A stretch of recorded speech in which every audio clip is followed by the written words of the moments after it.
Hello friends, my name is Olivia. I make videos about books on the internet, and today I want to talk about the worst books I've ever read, but not according to me. I've seen a lot of kind of Goodreads centered videos going around the community recently where you look at, reading the worst book on Goodreads or reading the least popular books on Goodreads that are my least popular books on Goodreads, that kind of thing. And I thought it'd be fun to look at my Goodreads account and see, out of all the books I've read, which ones have been rated lowest by the community. So which ones have the lowest average star rating. So one of my books read and sorted by average rating, lowest to highest. And I thought I would talk about the first 5 because some of them are really surprising to me. Some of them are really interesting books that I think are worth talking about. Before I jump into this though, I kind of am curious to hear what your thoughts are on what's like an average rating that you won't read below. I know some people who will not pick up a book if they see it has a rating lower than 4 stars on Goodreads, which seems very, very high maintenance to me. Like, I very rarely look at ratings of books before I decide if I'm going to read them or not. If I see a book has like 3.1, 3.2, like I might start to get a little suspicious and think like maybe this book isn't very good, and I'll read the reviews, but I still won't necessarily not pick it up just because I've liked plenty of books that other people have not liked before, and I've hated plenty of books that are very, very popular on Goodreads, so I'm just kind of curious to know what your thoughts are on that matter. But let's just jump in to the 5 worst books I've ever read according to Goodreads. So the first one I actually took off my shelf recently to get rid of, which doesn't speak very well, and that is After Alice by Gregory Maguire. However, I've had this book on my shelf for a while, and I'm very surprised to see it has an average rating of 2.78 stars. If you use Goodreads, you will know that is super, super low. I never ever see books below 3 stars. Gregory Maguire is the author of Wicked, the book that the musical is based off of, and he does a lot of kind of fairy tale and classic story retellings, and this is a retelling of Alice in Wonderland. This book is from mainly the perspective of Ada, which is Alice's very unimaginative, I believe she is physically disabled friend who actually follows her down into the rabbit hole after her. And while Alice is very much open kind of to the whimsy and the weirdness of Wonderland, Ada is a bit more skeptical and has a very different experience in the rabbit hole. It was not an amazing book to me. I know that I felt like it dragged a little bit, and I felt like there were multiple character perspectives that weren't really necessary. I would have preferred just focusing on the book from Ada's perspective. However, I thought it was a fun story. Alice in Wonderland is a cool kind of world to revisit, and I feel like as far as I've read, I haven't read many Alice in Wonderland retellings, so I liked what he did with this. I think a big problem a lot of people had was the fact that he tried to kind of mimic or maintain Lewis Carroll's writing style, which I actually appreciated and liked because it really felt like you were back in that original story just from a different lens. But I know that some people, according to reviews, really did not appreciate his writing style and really didn't find it very good compared to Lewis Carroll's writing style. The next book I think is absolutely hilarious that's on this list, and that is Beautiful You by Chuck Palahniuk, which has an average rating of 2.98 stars. Chuck Palahniuk, as some of you may know, is the author of Fight Club. He's a very prolific author. He's written a lot of books. It truly was a wild, wild ride that I don't think I can even properly rate. It sort of is a bit of a tongue-in-cheek, heavily tongue-in-cheek parody of 50 Shades of Grey, in a way. In this book, we have our main character, Penny Harrigan, who is sort of like Anastasia Steele? That's the name of the girl in the book of 50 Shades of Grey, right? Who is like a low-level worker at a law firm, and is like very new and bright-eyed and bushy-tailed, just trying to make her way in this world. And she kind of has a chance meeting with some dude whose name I forget, who is like very high up in the company, this very powerful, like stern, masculine man who very rarely dates women, and they end up kind of meeting, and he ends up like taking her out to dinner and having like crazy, mind-blowing, ridiculous, earth-shattering sex and orgasms on her part. And we learn that he is about to release a new line of like sex toys marketed towards women that will essentially help him take over the world and incapacitate the female population because the orgasms they give are just so powerful that women will shut themselves in their house and do nothing but that all day long. That is very literally what happens in this book, and that is probably the least weird thing that happens. It gets even weirder and creepier and stranger. I wrote in my review way back in 2014 that with this main female character, if she's supposed to be a parody of like the self-insert Mary Jane, Twilight, 50 Shades of Grey characters, well done for a good parody.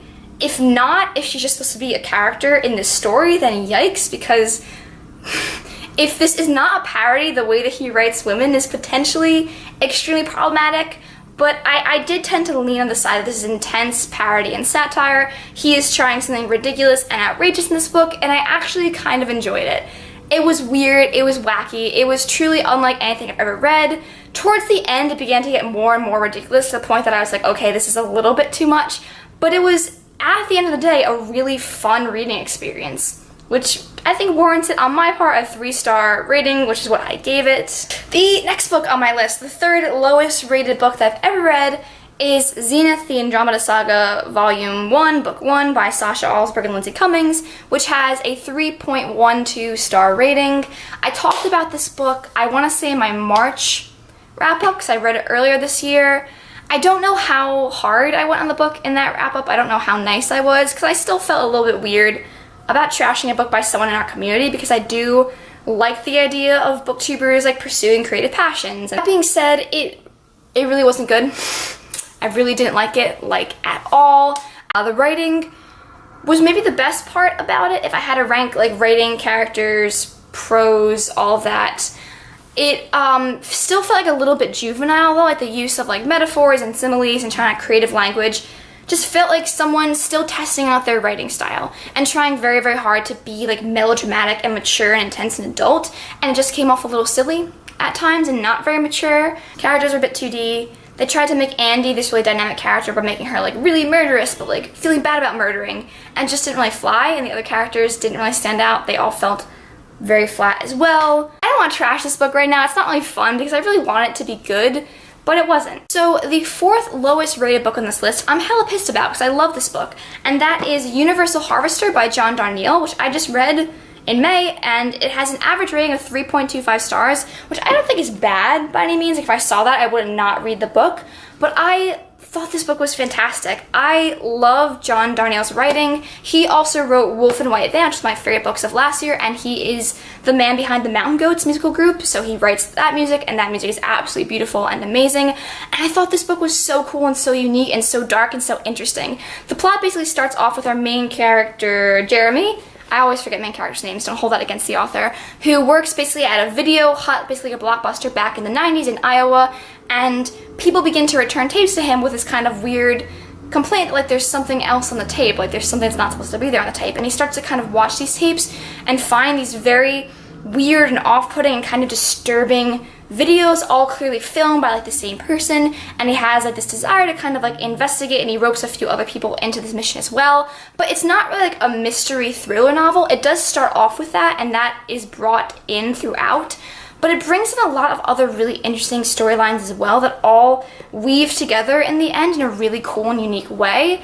It's a hard book to describe because it starts off with this plot and it goes into so many other different directions, but I don't think it's messy. I think it all pulls together super well. I think the writing is incredibly beautiful. I would read anything written by him because everything he writes is just so fantastic. I'm really mad that this is technically one of the lowest rated books I've ever read. I gave it 4 out of 5 stars, like 4.5 out of 5 stars. I thought it was fantastic, and I highly recommend it to literally everyone to pick up if you want something cool and unique and just super different. The last book I'm going to talk about is my 5th lowest rated book, and that is The Casual Vacancy by J.K. Rowling, which has an average rating of 3.29 stars. This, I believe, is like the first book she wrote under her name, J.K. Rowling, after Harry Potter came out. I read this back in 2015, and I gave it 3 stars, and I remember saying, I said in my review, that I was a little conflicted over that rating because I think it was a fantastically done book. I think she's a great writer. I think it proves that even outside of YA, outside of Harry Potter, she can write really well and write a really compelling story. This book takes place in a really small English kind of village, town, I don't know if that's the right word, where a kind of man of the community dies in his early 40s. He is kind of on the community board, he is a community member, and his death sets off kind of a bunch of chain events, and all these people who are connected to him or connected to people who are connected to him are affected by this, and it kind of brings together multiple storylines in this small town that all weave together to create this plot. I love when an author can do that, bring things together that seem separate and have them all kind of meet in the end. So that was well done. I was really compelled to read the entire time. I was super curious what was going to happen to all these characters. I thought the characters themselves were well constructed. They were dynamic and interesting and very different from each other, and they all kind of presented interesting conflicts and storylines. The reason I rated it low at that time was I just thought it was such a bummer honestly, which I know seems silly and immature, but it's a very sad book, talking about like this village life and everything that happens and these people. There are lots of really sad storylines. Not sad like in a tragic way necessarily, sad in that mundane way. Sad like you don't like your life, you don't like your husband, you don't like where your life is going, but you're kind of stuck. That kind of sad. I just felt like it was a little overwhelming at times. That kind of perspective on life and the plot felt like it was kind of dragging you down a little bit. So those are technically the worst books I have ever read according to Goodreads. I would love to know what yours are. If you go on your Goodreads account, what are some books that have really low ratings that you've read? Are you surprised? Are you not surprised? Are there books that you love that are down there? What's your thoughts on how people rate books? Do you feel like there is a divide in terms of who's more generous with their ratings or not? I'd be very curious to know. Are you the kind of person who won't read a book unless it has a certain star rating? Also very curious about that. Thank you guys so much for watching, and I'll talk to you soon with another video soon.